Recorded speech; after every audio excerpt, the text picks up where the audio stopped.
4.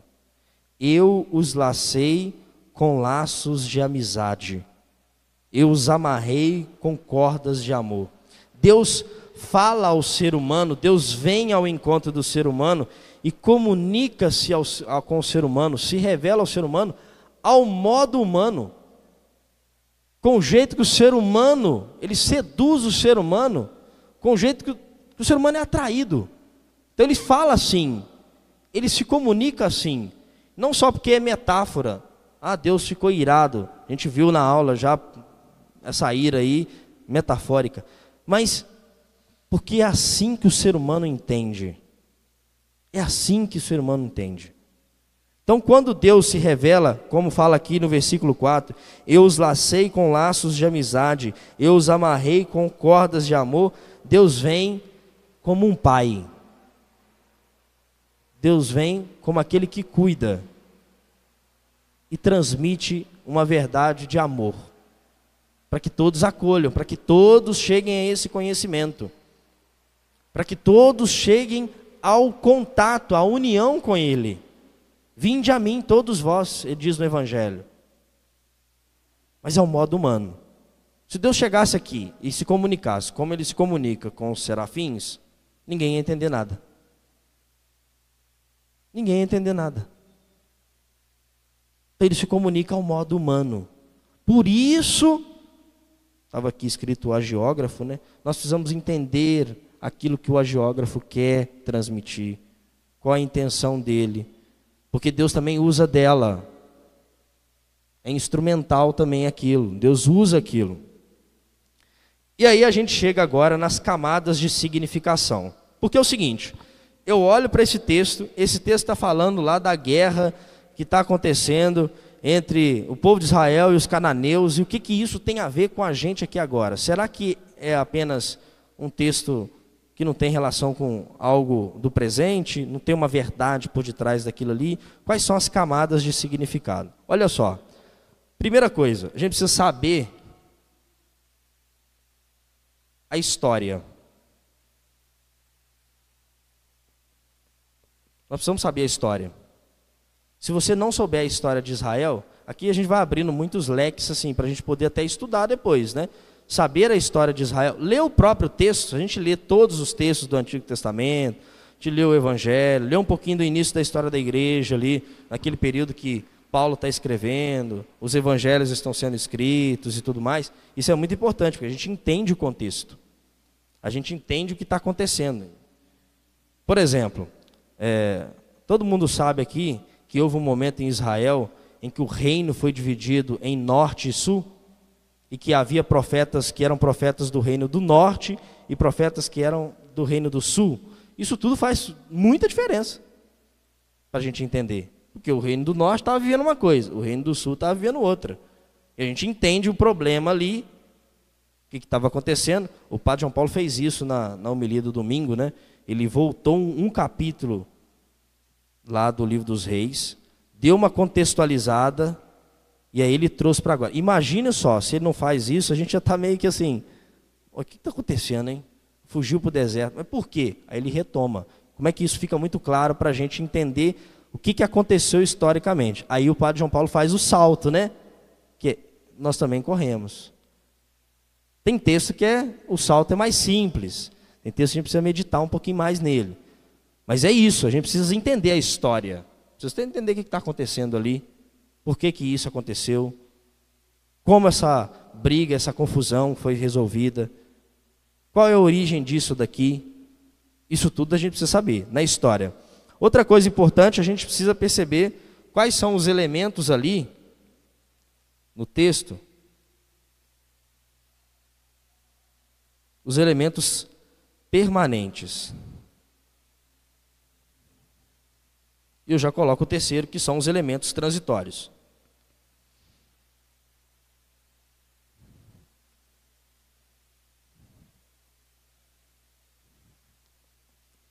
Por exemplo, por que eu falo transitório hoje? Porque nós temos o Novo Testamento. Então tem coisa que era apenas transitória. Hoje eu fui interpelado por uma aluna que perguntou assim: ô professor, lá no Antigo Testamento, diz que os homens não podem cortar cabelo. Como é que funciona isso daí? Porque aí alguém comentou do lado assim, pô, se for olhar assim, todos os homens do mundo inteiro pecaram. Tudo bem que tem um contexto do não cortar os cabelos como um ato de adoração aos ídolos. Mas peguemos como se fosse mesmo, a prescrição fosse assim, não corte o cabelo. Por que essa lei que está lá, está escrita, ela não se aplica mais, ela não é aplicável mais? Porque essa era uma lei transitória, essa era uma lei social. A lei natural, que são os 10 mandamentos, e tudo que decorre dos 10 mandamentos, permanece, que é lei natural.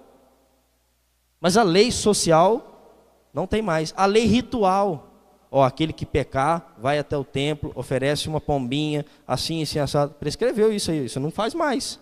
Alguém faz isso ainda aqui na igreja? Chega para João Paulo, eu trouxe aqui um par de pombinhas, não faz isso mais. Por quê? Isso era uma lei ritual. A lei ritual antiga foi abolida. Ela foi abolida. Nós temos uma lei ritual nova, que são os sacramentos. Ela foi abolida. Isso era um elemento transitório. Nós podemos, em algum momento, pegar essas leis transitórias, esses elementos transitórios e fazer uma leitura espiritual? Devemos. Seria bom para nós. Mas a gente precisa ter consciência disso. Da história, precisa saber o contexto histórico. Por exemplo, outra coisa. No Antigo Testamento proíbe as pessoas comerem carne de porco, por exemplo. Por quê? História. Gente, o povo vive no deserto. Carne de porco, você precisa ter um cuidado para fazer isso. Transmissão de doença. Então a pessoa vivia no deserto. Você acha, o pessoal não tomava nem banho direito, pela dificuldade, mas você acha que eles iam preparar a carne direito? Fazer aquilo? Não, então Deus proibiu. É uma lei simplesmente social. Social. A gente chegava em casa, um judeu chega em casa, ele lava o rosto, as mãos e os pés. Alguém ainda faz isso em casa? Tem uma bacia do lado de fora, aí as visitas vão lá. Não faz isso mais, porque isso era uma lei social. Viviam no deserto, então chegavam sujos. Então, para poder... Estão entendendo a coisa? Elemento transitório. Agora, não matar o inocente. Isso não é elemento transitório, isso é permanente. Não roubar. Não é transitório, é permanente. Pegar aqui catequeticamente os 10 mandamentos, né? Não pecar contra a castidade, não é transitório, é permanente. Não terá outros deuses além do único Deus, e amar a Deus sobre todas as coisas, não é transitório, é permanente. Honrar pai e mãe, não é transitório, é permanente. As leis naturais, que a gente vai falar quando a gente estudar os 10 mandamentos, elas não são transitórias.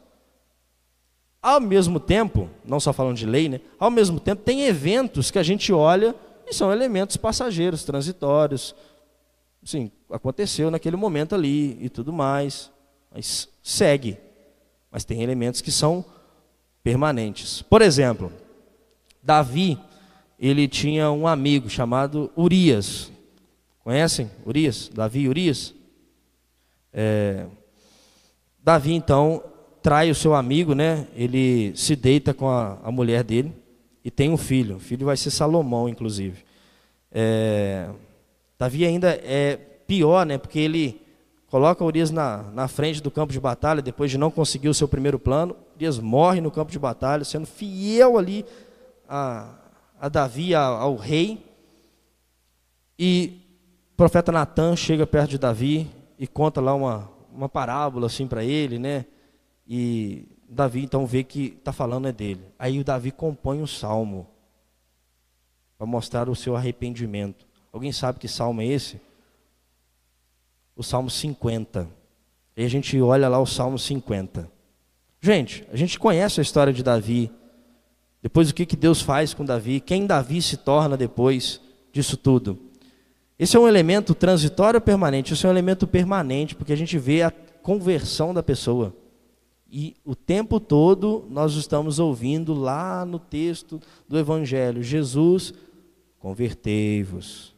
A primeira palavra de Jesus é essa, né? Jesus desce do deserto, chega perto da multidão e diz, o tempo se completou, convertei-vos e crede no Evangelho. Conversão. E o salmo bonito, né? um salmo misericordioso, piedoso, pede perdão a Deus.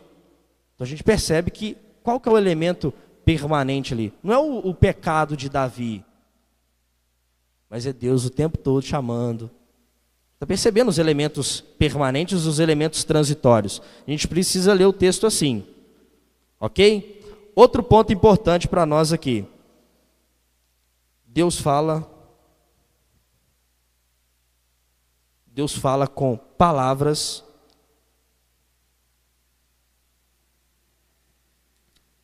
e coisas. A palavra profeta vem do verbo profero em grego, que significa mandar acontecer. Uma ordem, e a coisa acontece. Então Deus, Ele não transmite a sua mensagem por meio de palavras somente do oráculo dos profetas, através do texto da lei, através de um sacerdote, de um doutor da lei na época interpretando o texto. Não é somente isso. Deus transmite a sua verdade por meio de acontecimentos.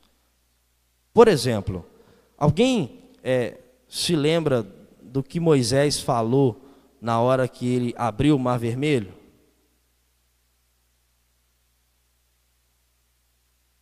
Quem se lembra? Ele falou nada, ele só abriu o Mar Vermelho. E Deus falou para nós ali, né? Não falou? Sem falar um nada.